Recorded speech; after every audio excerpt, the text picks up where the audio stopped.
नमस्कार दर्शकों, आप सभी का स्वागत करती हूँ। आई होप आप सभी लोग स्वस्थ होंगे और सुरक्षित होंगे।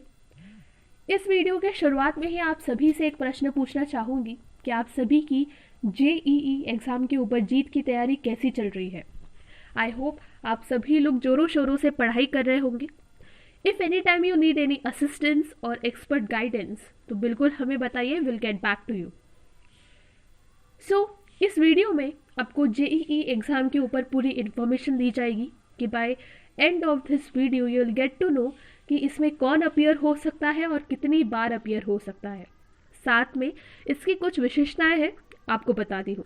तो चलिए इस वीडियो को बिल्कुल आखिरी तक सुनते हैं और क्या है समझते हैं। जेईई एग्ज़ाम मतलब जॉइंट एंट्रेंस एग्ज़ाम, ये उन स्टूडेंट्स के लिए कंडक्ट की जाती है जो engineering as a career choose करना चाहते हैं। ये इसका जो एलिजिबिलिटी क्राइटेरिया है, या आप ऐसा समझो कि इसे कौन दे सकता है, इसे समझ लेते हैं। इसमें दो चीज़ें हैं। जिन्होंने 11th 12th में physics, chemistry, maths as a subject लिया है वो इसके लिए ज़रूर अपीयर हो सकते हैं। सेकेंड थिंग इज़ कि जो अभी 12th क्लास में पढ़ रहे हैं या बोर्ड के एग्ज़ाम्स देने वाले हैं वो भी इसके लिए अपीयर हो सकते हैं। ऑल्सो इसमें ध्यान देने वाली बात यह है कि अगर जो 12th क्लास वाले स्टूडेंट्स अभी अपीयर हो रहे हैं जेईई एग्ज़ाम में, उनका ये पहला अटेम्प्ट माना जाएगा। इसको पायलट अटेम्प्ट या it's just a normal first attempt ऐसा नहीं है, इसे गिना जाएगा। कितने अटेम्प्ट्स हैं वो भी समझ लेते हैं। ऑल टुगेदर आपको एक साल में 2 अटेम्प्ट्स मिलते हैं।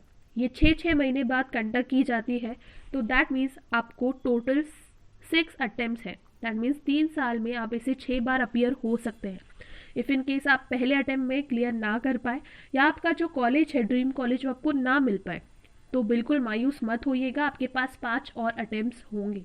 ऑल्सो आपका जो एम है उससे बिल्कुल अपना फोकस मत हिलाइएगा। Of course do give the attempts, of course you will clear it. Second thing is कि इसमें ये जो एग्ज़ाम है वो 13 भाषाओं में की जाएगी। जी हाँ, अगर आप इंग्लिश लैंग्वेज से कंफर्टेबल नहीं है या आपकी खुद मदर टंग में आप आपका क्वेश्चन पेपर चाहते हैं तो बिल्कुल आप इसकी मान्यता ले सकते हैं। हिंदी, उड़िया, मराठी, तमिल, उर्दू, तेलुगु जैसे कई 13 भाषाएं हैं जिसमें क्वेश्चन पेपर फ्रेम होगा। ऑल्सो ये जो एग्ज़ाम है ये 2 सेक्शन में करी जाएंगी। दैट मीन्स लेट्स से कि अगर आपका फर्स्ट सेशन में पेपर अच्छा नहीं गया है या आपकी जो परफॉर्मेंस है उससे बिल्कुल भी कंफर्टेबल नहीं है, तो आप इसे दूसरे सेशन में भी कंडक्ट करवा सकते हैं।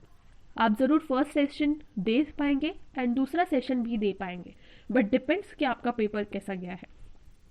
ऑल्सो ये जो एग्ज़ाम है वो 2 सत्रों में की जाएगी।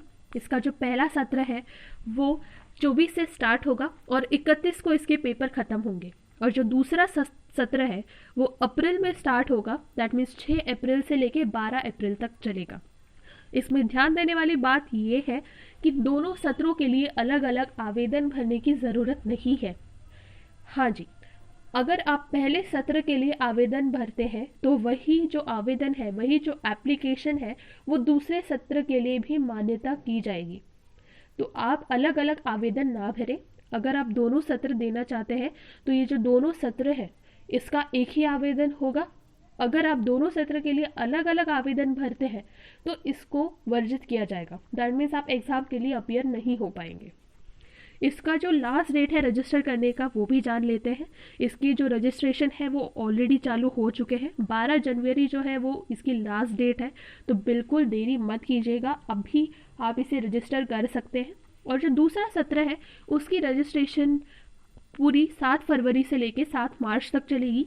7 मार्च इसकी लास्ट डेट है, तो आप उस टाइम भी भर सकते हैं। कमिंग अप टू कि आपको कहाँ रजिस्टर करना है, वेबसाइट इज़ jeemain.nta.nic.in। इसमें अगर आपको कोई दिक्कत है या कुछ समझ नहीं आ रहा है तो आप इसमें ईमेल भी ज़रूर कर पाएंगे। तो अब भी आप इस पर रजिस्टर करिए और ऑफ कोर्स आपका जो ड्रीम कॉलेज है इस एग्ज़ाम को क्लियर करके बिल्कुल उसे पाइए। आई होप ये आपके लिए हेल्पफुल होगा। Please visit us and also thank you for subscribing.